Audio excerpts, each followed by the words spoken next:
Star Trek Las Vegas. It's Mark Ferguson representing Harrisfilm Productions in Task Force 78.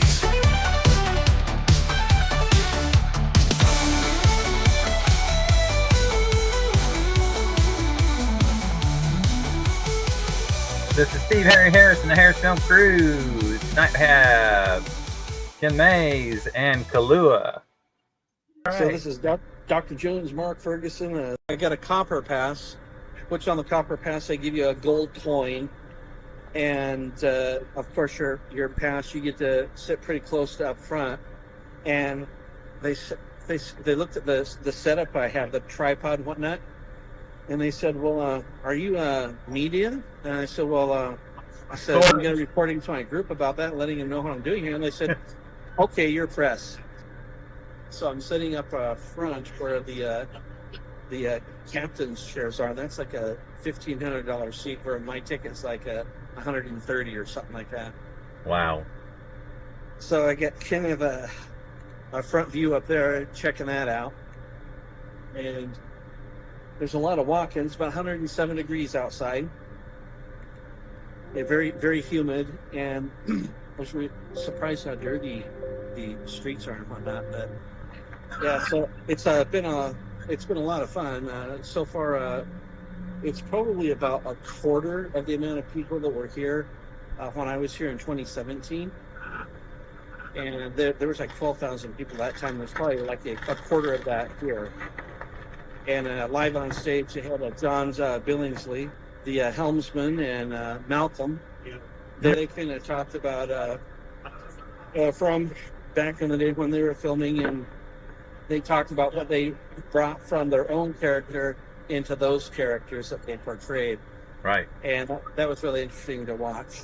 And they said probably the hardest thing was learning the technobabble. Right. And that was one thing that they said was really tough to do.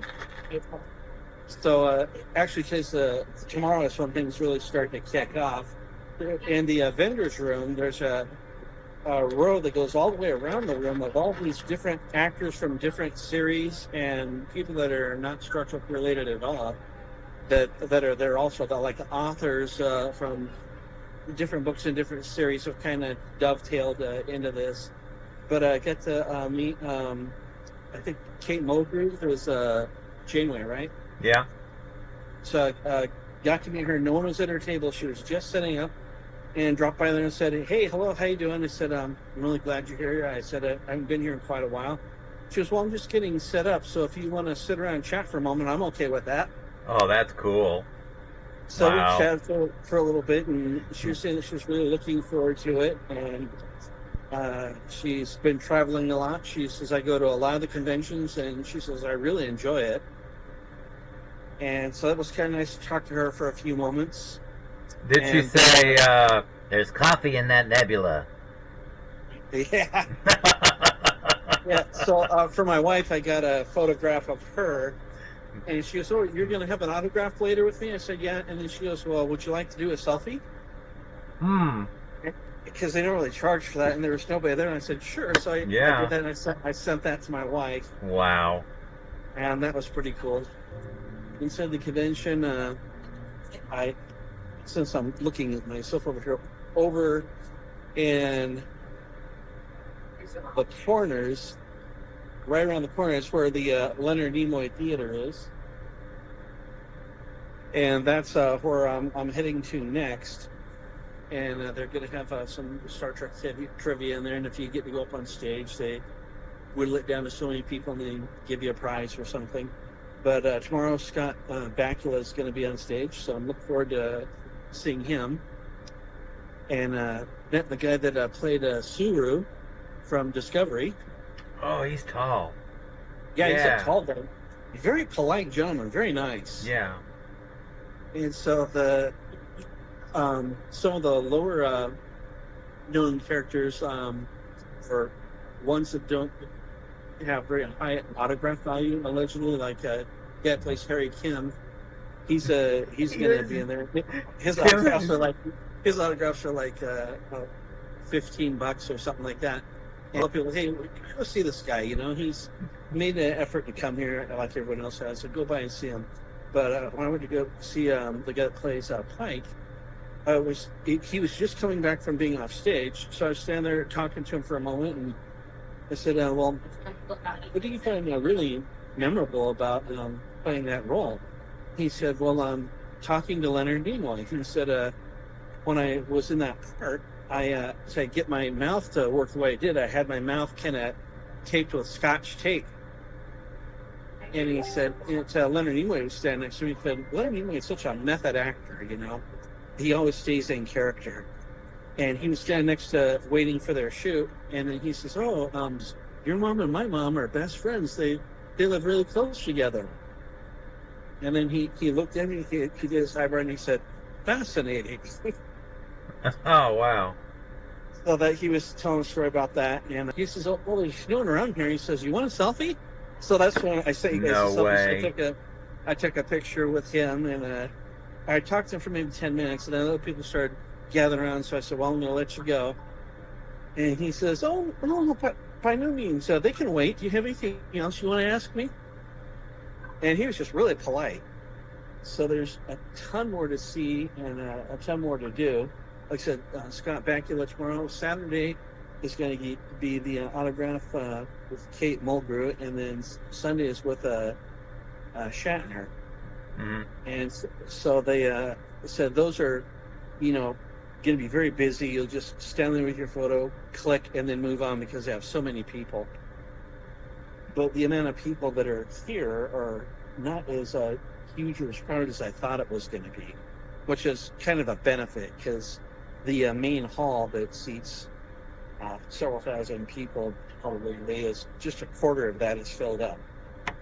That's good for you, yeah. So a lot of people were moving up in seats, and that was bothering people that paid $1,500 for their captain seats. Right.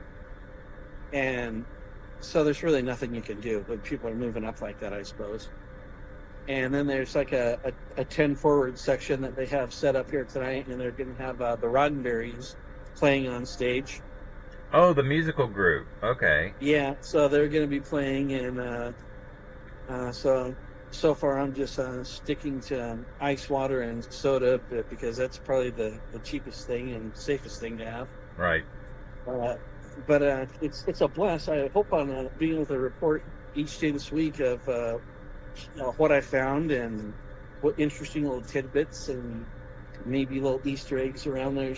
Sometimes this friend of mine that I came here with, he found a tribble that was sitting on a ledge, and it says, "If you find me, please scan this QR code and tell me what state you're from if you liked your visit." Oh, and I okay. think it's because it was a vendor. Vendors put these little Easter eggs all over the place for people to pick up and keep. Oh, to keep. Wow. Yeah, you get to keep them. They're like little tribbles or keychains or things of that nature. Yeah, I sent you a link of a Facebook post that was made a little while ago that one of the vendors is going to be there this week. It has created new action figures. So be looking for that clip in your Facebook feed or whatever. Yeah, I'll do that. I'll go there and check that out. Yeah. So I get the vendors. They open like at 9:30 or 10 in the morning. So there's a Denny's restaurant right next door. So save some cash that way. Yeah, I love Denny's. Because everything else is pretty pricey, Right. But I'm sitting across here at the Rios where it is, but I'm sitting across the street at the West Coast, and it's they have cheaper event rates for the hotel room. So I'm here I leave the morning of the 11th. Okay. And for that whole stay it was only $500. Wow. And I'm splitting that with a buddy. Yeah. So what's his name again? Blaine. That's it. Yep. Yeah, he's in his Vulcan costume, and I brought so tomorrow I'm wearing my Dr. Jones outfit tomorrow. Mm-hmm. You're gonna wear the hat too? I don't know I don't think I have the hat. Oh, okay. But I'm gonna wear my Dr. Jones outfit. Then I have two other uniforms that I'm gonna wear that are original series, a doctor's outfit with the long sleeve and the braids on it. Yeah.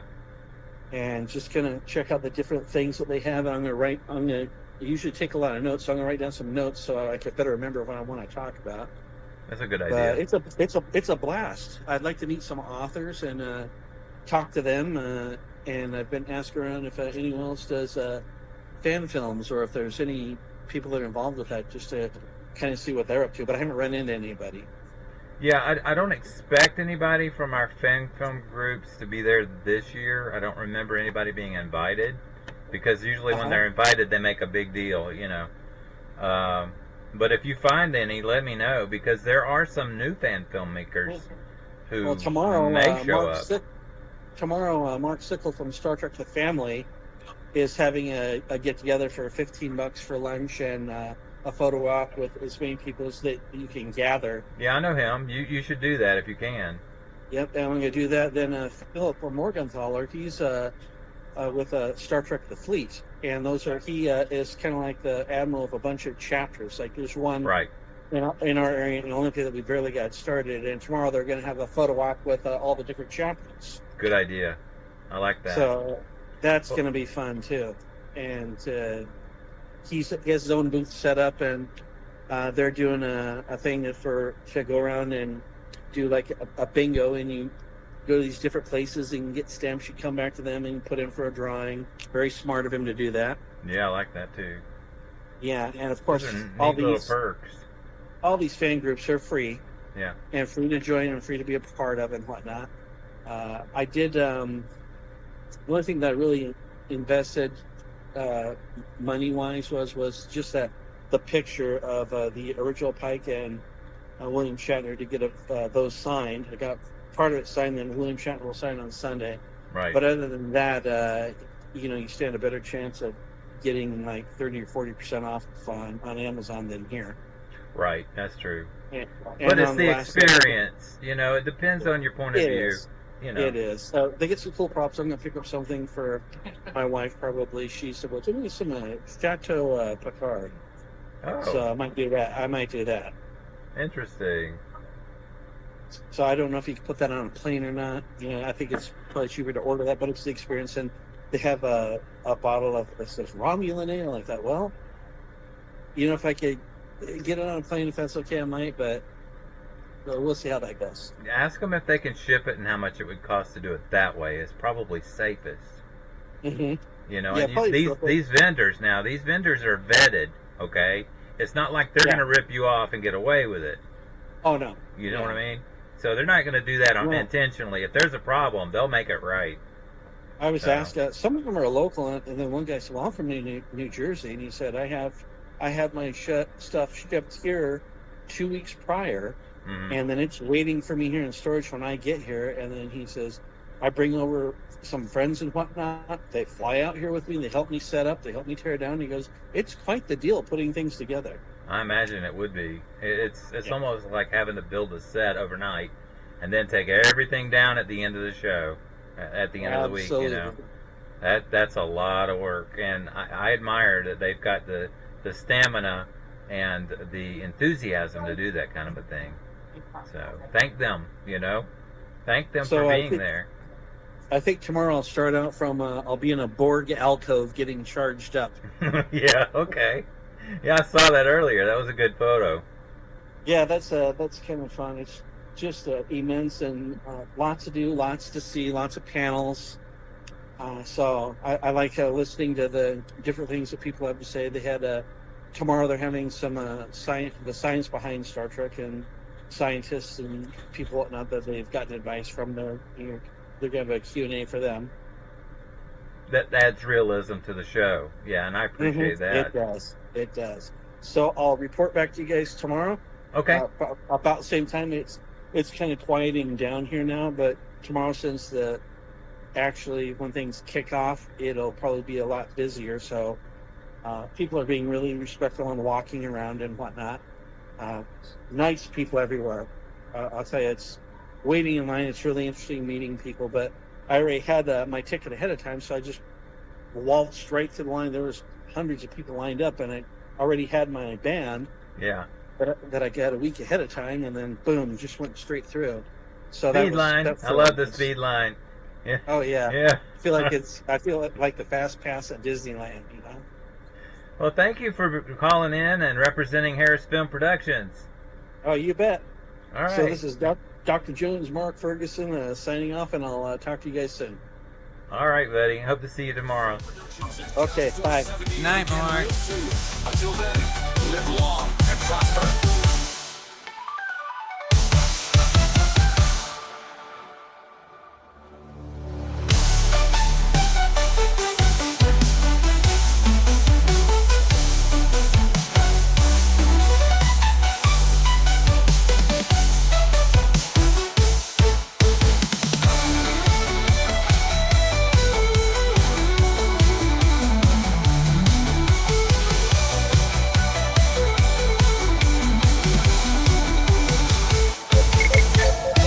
Hailing frequencies are closed.